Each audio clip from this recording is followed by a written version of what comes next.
Rotary Club of Chaon Transforming New Generation as an organization that brings together people's ages 18 and above to exchange ideas with the leaders of the community. Guided by our mission and vision, we're able to meet our goals, which as first is to create and provide a sustainable projects for our community, and then second is to create awareness and create a greater opportunities in each and every individual of our community. Hi, Isel Canisa, President of the Rotary Club of Chaong Transforming New Generation. How's Rotary Club of Chaong Transforming New Gen? Okay naman. Carry lang. Ayos lang. Welcome to Ask Press Giselle. How do you make your members active? Thank you so much for that, Abby. Every end of the project, I always make sure to conduct a fellowship because that is the prizes for their hard work. So one example for that is the Plarotarak after party.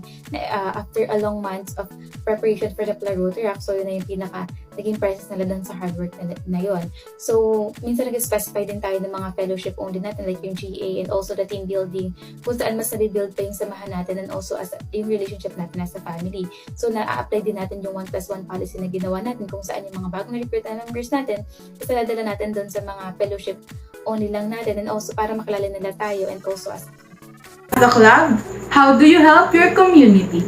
Thank you so much, Minko. So, we help our community by conducting many projects. So, we had a total of 29 projects for this mid-year.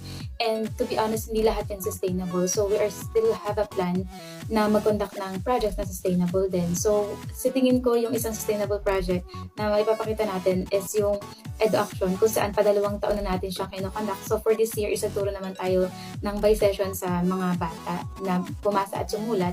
And also, yung Rotary Against Mental Chaos, kung saan sa 3 session, nagkaroon tayo ng almost 500 participants every session and yun yung nakikita kong sustainable na project. How do you promote your club?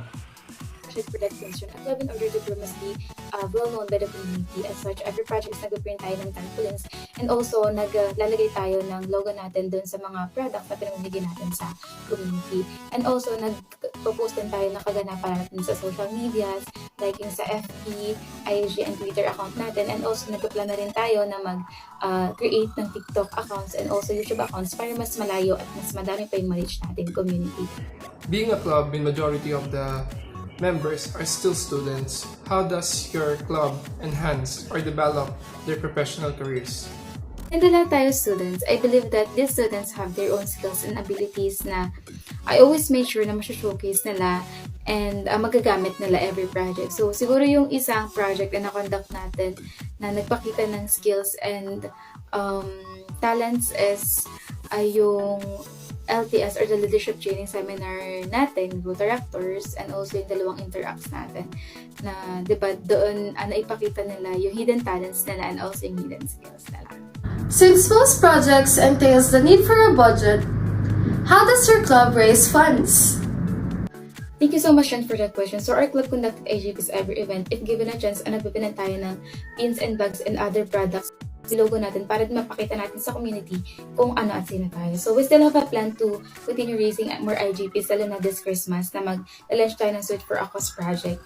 And we are doing that kasi meron tayong obligation to pay dues lalo na sa RI dues and also para ma-accommodate natin yung membership plan natin para sa LD Tutor.